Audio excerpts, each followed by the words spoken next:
What is a speech pathologist? A guide for NDIS support workers. Speech pathologists are university qualified allied health professionals who help people with communication and swallowing difficulties.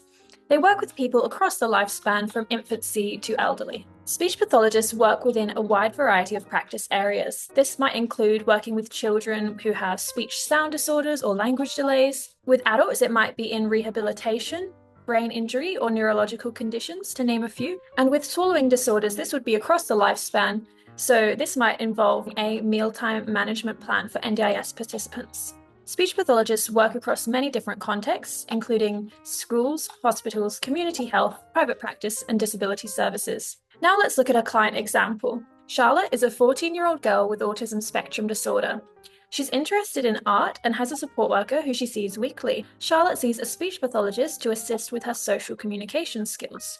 So this might include building skills in understanding social cues and participating in groups. To work effectively with clients, such as Charlotte, speech pathologists are guided by 3 frameworks. These are the professional standards for speech pathologists, the code of ethics, and the International Classification of Functioning, Disability and Health, or ICF. Now, this is just a summary of the professional standards for speech pathologists. You can pause the slide to read in more detail, but overall there are 3 domains: professional conduct, reflective practice and lifelong learning, and speech pathology practice. Now, to work with Charlotte effectively, a speech pathologist would be working in ways which align with the professional standards. So just some examples of this would be using evidence-based social communication strategies and ensuring sessions are tailored to Charlotte's goals, reflecting on their own communication style, potential biases, and what's working for Charlotte, and also assessing Charlotte's needs and designing appropriate interventions to address these. Now we'll look at the Code of Ethics. So the Code of Ethics has 3 domains: professional practice, quality service, and knowledge. Once again, to work effectively with Charlotte, speech pathologists would be ensuring they're meeting the Code of Ethics. For example, providing therapy that's appropriate for Charlotte's cultural and linguistic background, ensuring Charlotte's information is kept confidential and there is no conflict of interest, and utilizing quality, evidence-based research to provide the best service for neurodiverse clients. Now we'll look at the ICF. So this was developed by the World Health Organization in 2002. It's a holistic framework for understanding and documenting health and disability from a biopsychosocial perspective, and really focuses on how a condition affects a person's daily life without just looking at the medical diagnosis. So it matters to speech pathologists because they use the ICF to consider the diverse context of individuals and communities. And it encourages real-life relevance, inclusion, and empowerment. It aligns with evidence-based practice, person-centered care, and multidisciplinary care. So speech pathologists would also use the ICF to work with clients. If we look at Charlotte's example again, speech pathologists would see if there are any other health conditions that might be affecting Charlotte. They would also look at body functions and structures, so this might be the mouth and throat in speech therapy. They would look at what activities Charlotte does in her free time. So does she go to any after-school clubs? What kind of art is she interested in? As this will really help to facilitate participation in therapy, as the therapy activities can be tailored to Charlotte's needs and interests. Lastly, they would look at environmental and personal factors.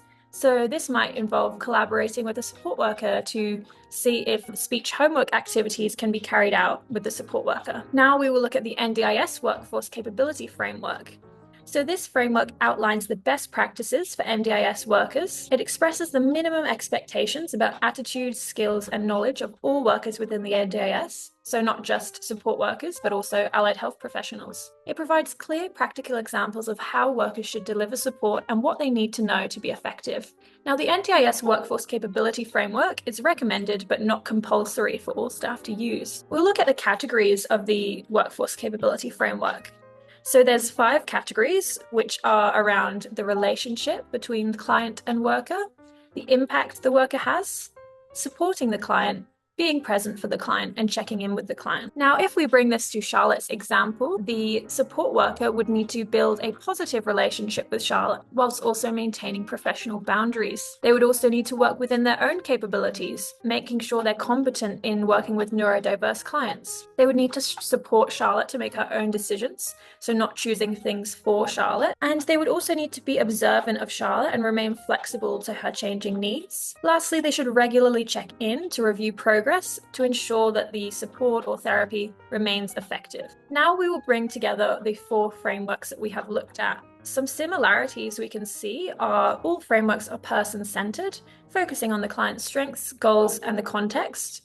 They all encourage ethical and respectful care. Collaboration with families, communities, and professionals is consistently valued, and ongoing learning and reflection are encouraged in the speech pathology standards, the Code of Ethics, and the NDIS framework. If we look at the differences now, professional standards are about what a speech pathologist must know, whereas the Code of Ethics focuses on how a speech pathologist should behave. The ICF is a clinical tool to guide assessment and goal setting, and it's used by various health professionals, not just speech pathologists. And finally, the NDIS framework is broader and focused on the entire disability workforce, not just speech pathologists or health professionals.